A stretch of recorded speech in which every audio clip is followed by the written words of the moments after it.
Look, nobody really wants to talk about World War III. It's the kind of topic that makes everyone uncomfortable. It's like that weird smell in your grandma's basement. You know it's there, but you'd rather just pretend it isn't. You avoid it, hoping it will just go away on its own. But here's the thing, Europe's gotta air out that basement because things are getting tense with Russia again. The situation is heating up, and ignoring it isn't an option anymore. We're talking Cold War 2.0 levels of tension, folks. The kind of tension that makes history books and changes the course of nations. And this time, it's not just some abstract ideological struggle. It's real, it's tangible, and it's happening right now. Remember the Baltic states? Those little guys sandwiched between Russia and the rest of Europe? They're the front line in this new standoff. Yeah, they're feeling pretty vulnerable right now. They're like the canary in the coal mine, signaling the danger ahead.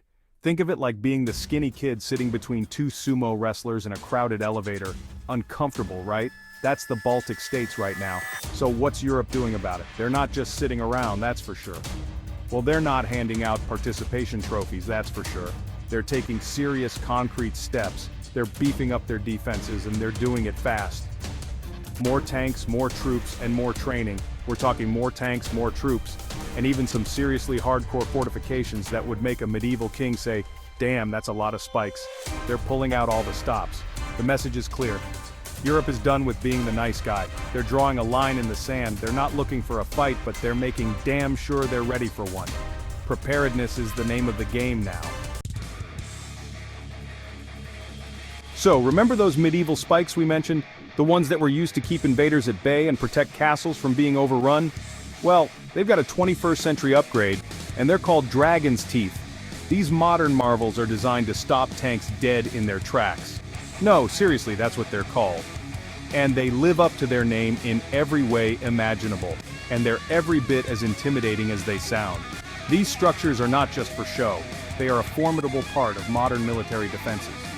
Picture this, giant concrete pyramids, each one bigger than a minivan, lined up in rows like some kind of brutalist art installation designed by Satan. They create an almost impenetrable barrier. Good luck getting a tank through that. These barriers are specifically engineered to halt the advance of even the most powerful armored vehicles.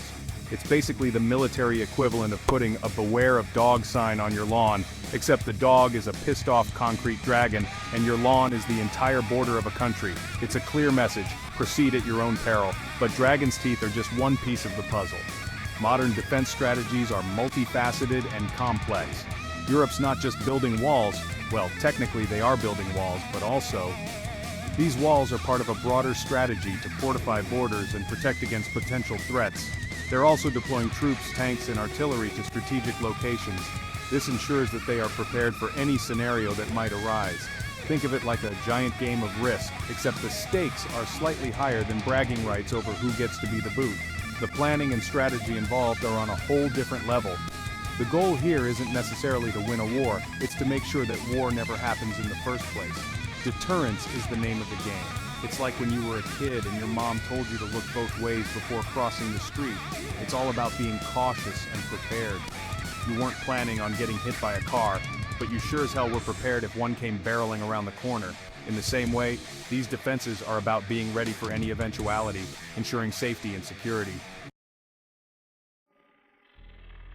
Alright, let's talk about Professor Justin Bronk. Now, Bronk isn't some doomsday prepper stocking his bunker with canned beans and ammo.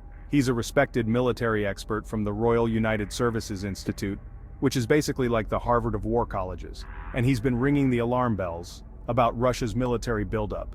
According to Bronk, Russia's military isn't just bigger, it's smarter, faster, and more technologically advanced than it used to be. Think of it like Russia took its old Nokia brick phone, chucked it in the trash, and upgraded to the latest iPhone.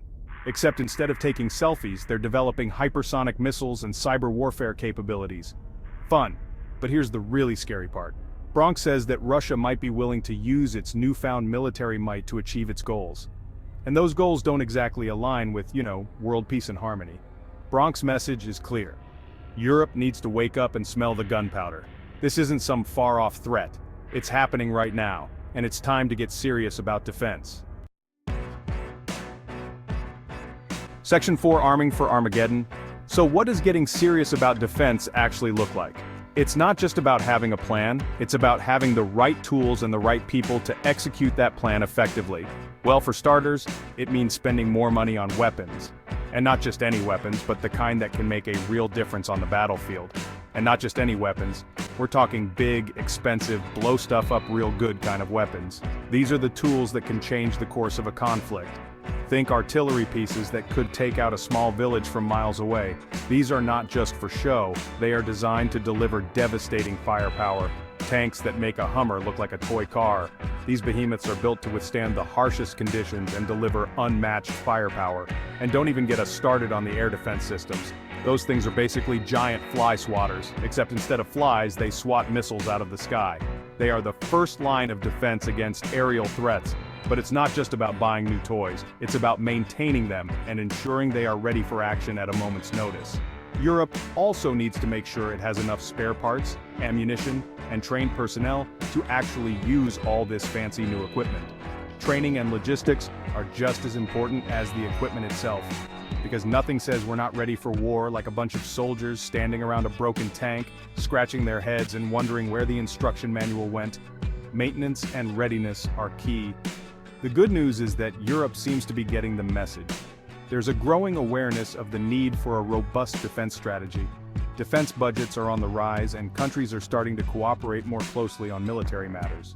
Joint exercises and shared resources are becoming more common.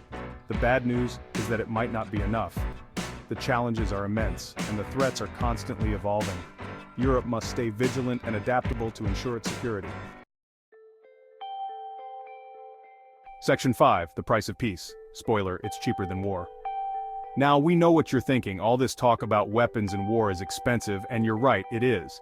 But here's the thing, war is more expensive, like exponentially more expensive. Remember Professor Bronk? Well, he's done the math, and the results are pretty sobering. According to Bronk, even a small-scale conflict in Europe would cost billions, if not trillions of dollars. And that's not even counting the human cost. The lives lost, the families torn apart, the economies shattered. Deterrence, on the other hand, is a bargain. It's like buying insurance. You hope you never have to use it, but it's a hell of a lot cheaper than having to pay for a new house after a fire. So, yeah, investing in defense is expensive, but it's a drop in the bucket compared to the cost of war. Section 6. Is Europe ready for the bear? So, the big question is Europe actually ready for a conflict with Russia? The answer, unfortunately, is a resounding maybe. On the one hand, Europe has made some serious strides in recent years. They've increased defense spending, strengthened their militaries, and shown a newfound willingness to stand up to Russian aggression. But on the other hand, there are still some major challenges. European militaries are still lagging behind Russia in terms of size and capability, and there's always the risk that NATO, the alliance that's supposed to defend Europe, might not be able to respond effectively to a crisis. Section 7. The future of Fortress Europe. So, what does the future hold for Europe? Will we see a return to the Cold War, with a heavily fortified Europe facing off against a hostile Russia?